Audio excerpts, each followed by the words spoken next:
Comment? L'arrivée du Mashiach. Eh ben, Les conditions de cette arrivée, c'est qu'il y a un Baragan en Occident. c'est plus compliqué. Vous savez, c'est très compliqué. Il faudrait prendre tout le Talmud, maîtriser. En effet, on parle des confrontations qui vont arriver, mais les confrontations, il y en a des milliers. Donc, je pense pas qu'il faut s'arrêter à ça.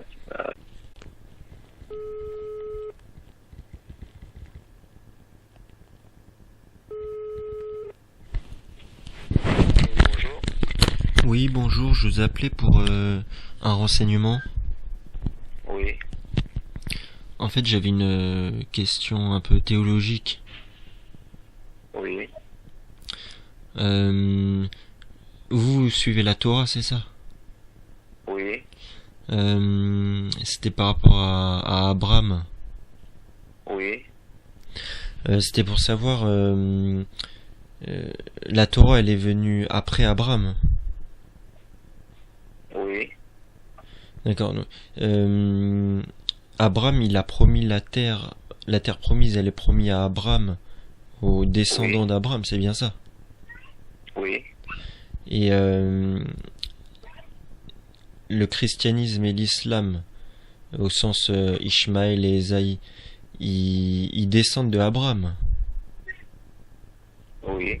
Donc en fait, la terre promise, c'est aux croyants du monothéisme. Non. C'est à ceux qui suivent. C'est à quel. Non. Elle est promise aux enfants d'Abraham qui se trouvent avec la fille de Sarah, avec les enfants de Sarah. Ce qui exclut Ishmaël, qui n'est pas du tout un enfant de Sarah, mais de Hagar. D'accord. Et en fait, pour quelle raison Ishmaël, justement, enfin ceux qui suivent le Coran, par exemple, ils suivent leur Dieu, ils suivent la parole de Dieu, non? Oui. Donc, bien sûr. mais Abraham, il était pas dans la religion, lui, il était croyant simplement. Après, c'est à vous de donner les définitions de religion. Bah, une religion, c'est un livre. Non. Non, la religion, c'est suivre des codifications d'une certaine d'une religion qu'on suit. Une religion, c'est beaucoup plus un terme très compliqué à traduire, à expliquer.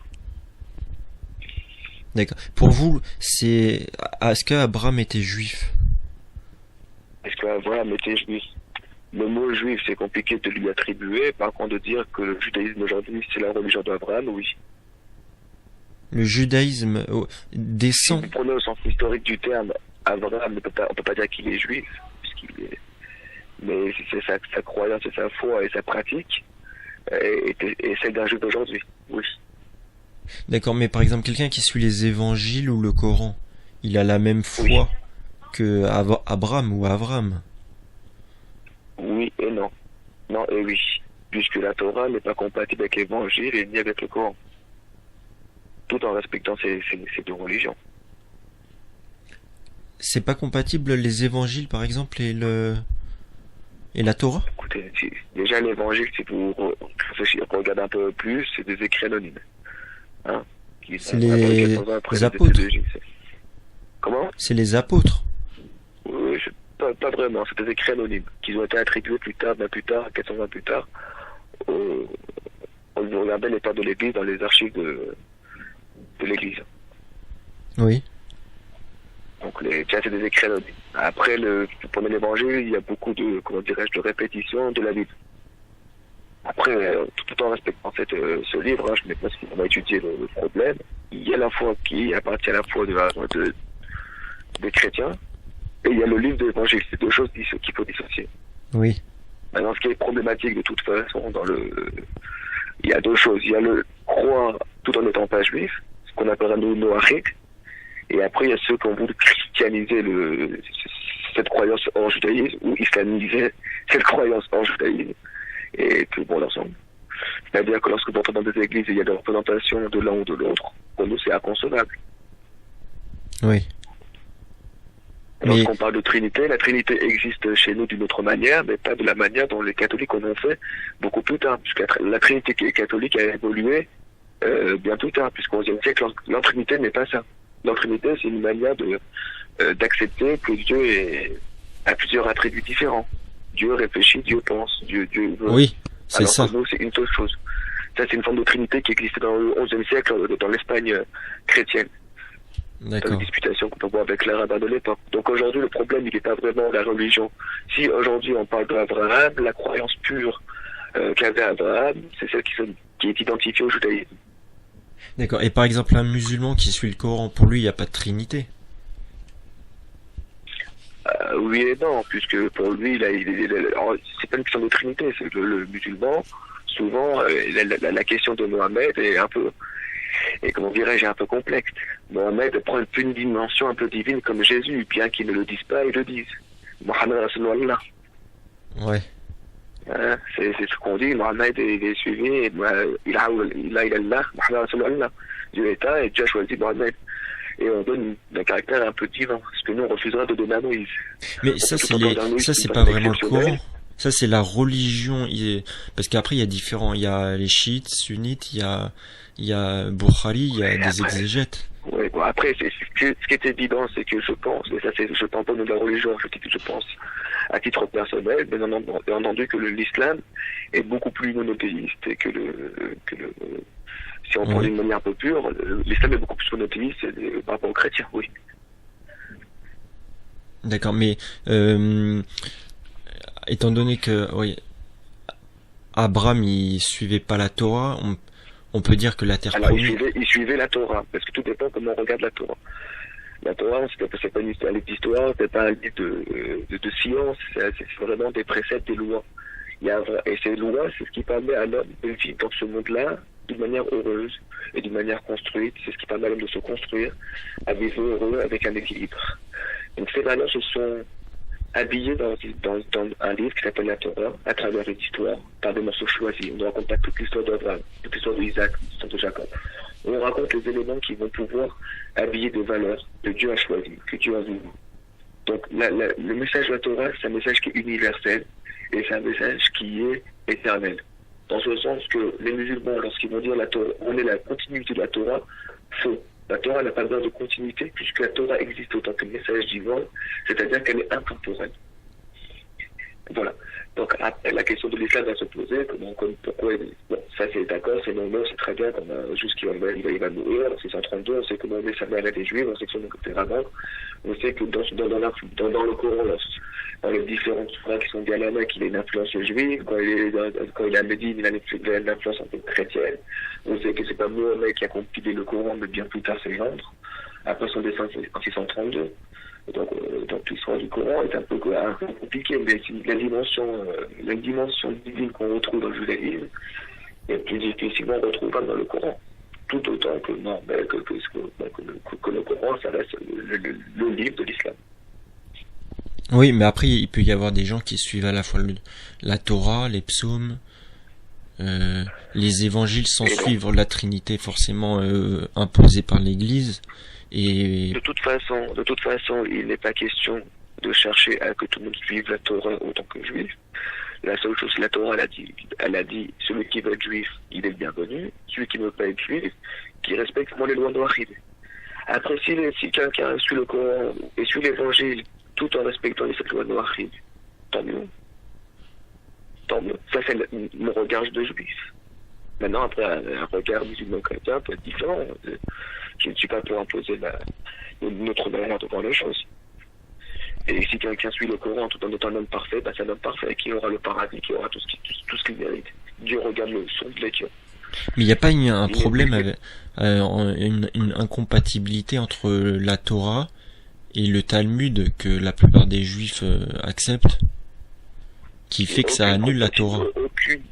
Il n'y a aucune incompatibilité. Le Talmud, c'est la plus grande science du monde entier. Le problème du Talmud, c'est qu'il faut avoir un maître, il faut avoir quelqu'un qui sache étudier, parce que le Talmud, ce n'est pas n'importe quel livre. On ne peut pas l'ouvrir comme ça. Aujourd'hui, sur Internet, on a donc un passage et le sortir de son contexte. On prend une phrase, on se regarder comment sont les choses. On peut s'amuser à prendre à sortir des phrases hors de contexte et s'amuser. Ça se fait depuis des siècles. On peut s'amuser à faire un autodafé, on peut s'amuser à donner le Talmud sur des phrases et des trucs. Mais lorsqu'un lecteur avisé avec un bon maître comprend le Talmud, il comprend que la grandeur du Talmud, c'est ce qui a été donné au même nom que la Torah, sauf que c'est là que la Torah orale, c'est quelque chose qui a été transmise. Le problème, c'est que les gens n'aiment pas les choses qui sont transmises, aiment les choses écrites. Sauf que cette transmission, est au même niveau que la Torah écrite, puisqu'elle est au même temps, par le même Dieu, à travers la même personne, qui est Moïse, qui s'est transmise. Le Talmud, c'est une forme de complément à la Torah qui permet de montrer le sens profond de la Torah. Mais donc il n'y a aucune incompatibilité, il y a juste au contraire. Par exemple, l'arrivée du Mashiach. Comment ? L'arrivée du Mashiach. Eh ben. Les conditions de cette arrivée, c'est qu'il y a un baragan en Occident. C'est plus compliqué, vous savez, c'est très compliqué, il faudrait prendre tout le Talmud, maîtriser. En effet, on parle des confrontations qui vont arriver, mais les confrontations, il y en a des milliers, donc je pense pas qu'il faut s'arrêter à ça. Oui, il y a des choses qui sont dites dessus, mais après, il faut savoir encore bien lire, il faut savoir y croire, il faut savoir voir les conditions. Oui, il y aura des choses qui vont se passer, mais qu'est-ce qu'on peut nous estimer de quoi il est par là? Il y a eu des malheurs et des malheurs. Aujourd'hui, on s'arrête sur la Shoah, il y a une époque qu'on s'est arrêté sur les croisades, il y a une autre époque qu'on s'est arrêté sur les expulsions des Juifs, là, il y a une époque où on s'est les expulsions d'Espagne.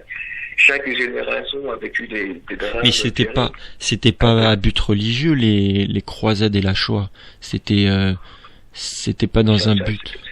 Ça, c'est vous qui le dites. Après, c'est pas religieux. Lorsqu'on peut tuer un juif parce qu'il dérange, c'est parce qu'on est en train de ramener une force profonde de la personne qui permet de déstabiliser les gens.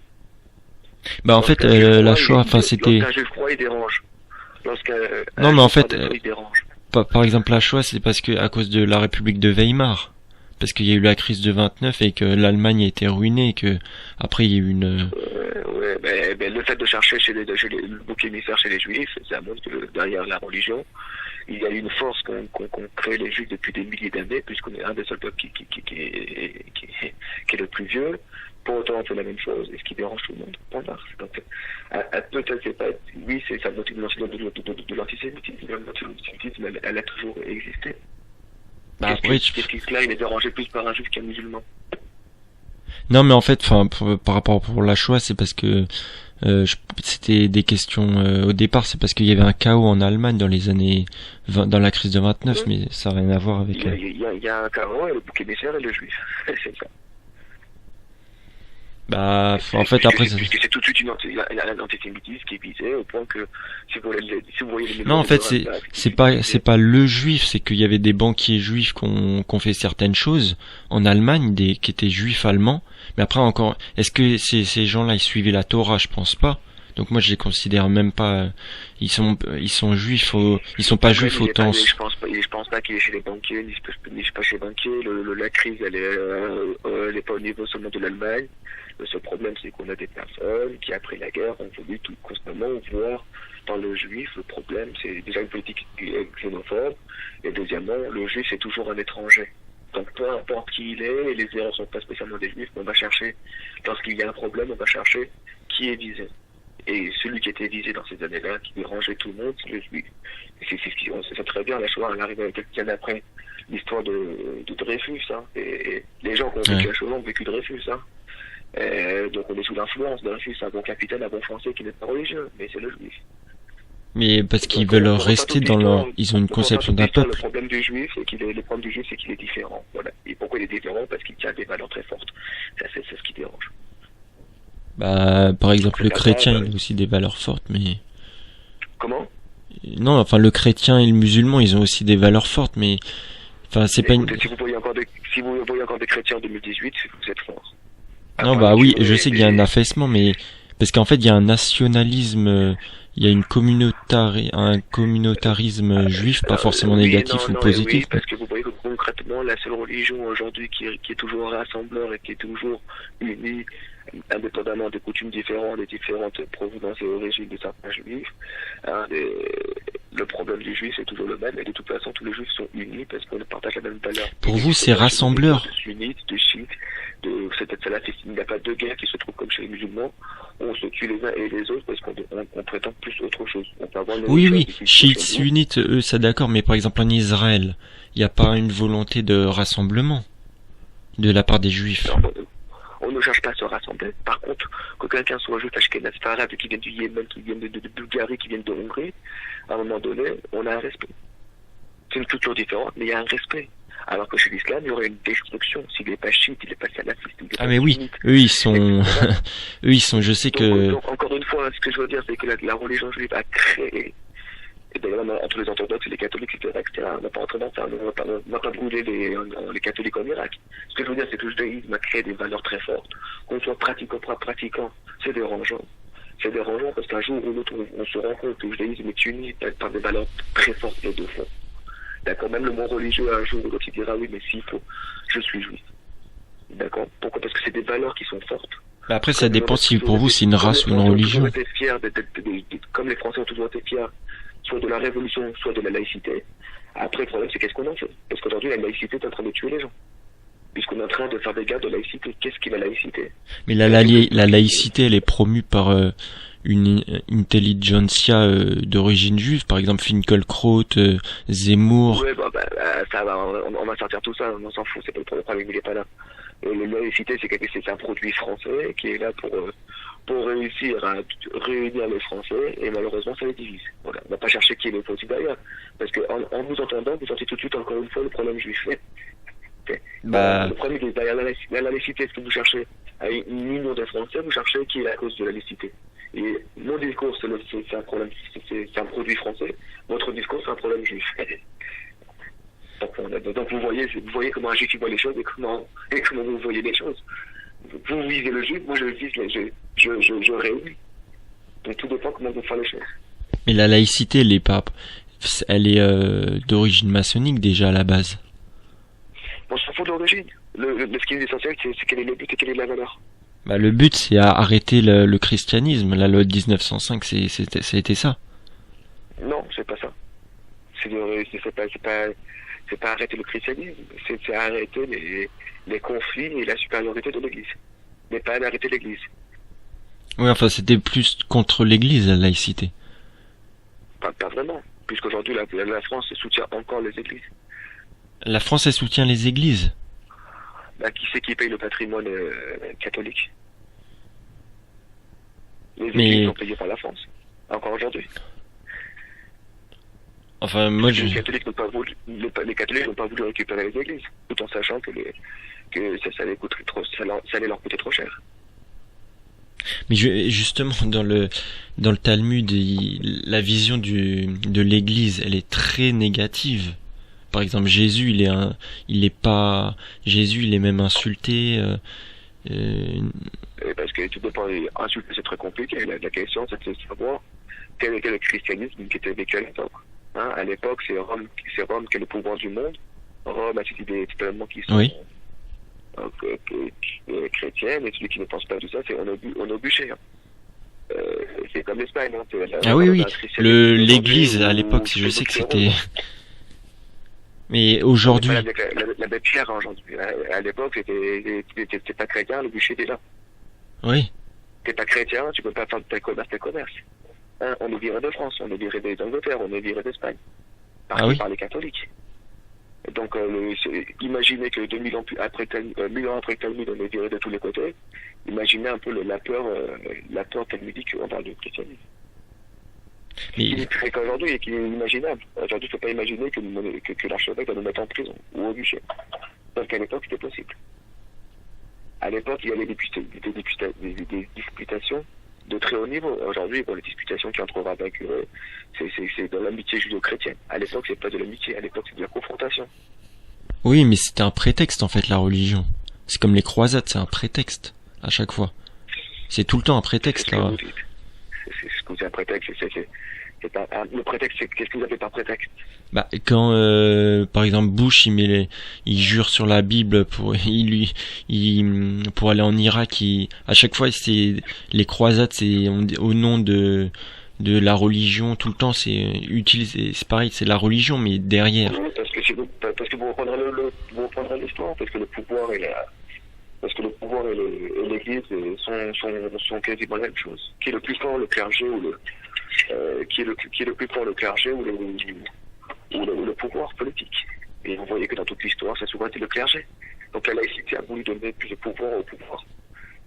Ils ont plus de pouvoir à la politique qu'à l'Église. Bon, donc la réussite de la laïcité, c'est d'avoir dissocié la masse de l'Église, et aujourd'hui la masse. Mais aujourd'hui, il y a eu un inversement. Par exemple, quand on voit le dîner du CRIF, les religieux, l'État français, il est main dans la main avec les religieux juifs, au sens religieux. Non.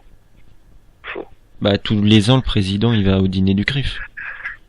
Eh ben oui, parce que vaut mieux qu'un bon politicien soit proche des représentants de différentes minorités et majorités qui soient éloignés. Donc c'est normal, c'est une stratégie politique pour être bien. Vous avez des juifs dans un pays, des catholiques, vous avez des musulmans, vous avez des bouddhistes, tout ça. Autant que le président qui se fait élire par la masse, il a besoin d'être en un bon contact pour gouverner, pour diriger, et deuxièmement, pour pouvoir se faire réélire. Donc de toute façon, c'est un problème politique. C'est pas du tout un lien entre la politique et le judaïsme, un lien entre la politique et l'islam. C'est un lien qui est obligatoire, soit pour les élections, soit pour suivre. Mais vous trouvez pas qu'il y a du communautarisme dans le pouvoir? Qu'est-ce que vous appelez un communautarisme? Le communautarisme, bah, c'est de favoriser des gens de sa communauté. Non, mais non, je suis désolé. Quand vous voyez Najat Vallaud-Belkacem qui est féministe, c'est une musulmane. Et ben, ah oui, mais ça d'accord, mais il y a 25 personnes dans le gouvernement. Il y a une musulmane, d'accord, mais le reste, on est bien d'accord qu'il y a du communautarisme quand même. Oui, alors on a un autre problème, c'est que on a la chance d'avoir dans le judaïsme des personnes qui sont capables de monter très haut au niveau. Donc c'est un autre problème. On a des gens brillants chez nous, et tout de suite ils sont mis à la lumière. C'est pas grave. Attendez, j'ai un autre appel de secondes.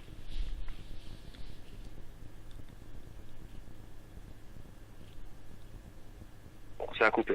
D'accord. Oui. Mais par exemple, quand BHL il dit que ce qu'il fait, c'est plus pour Israël, c'est pas BHL. Bernard-Henri Lévy.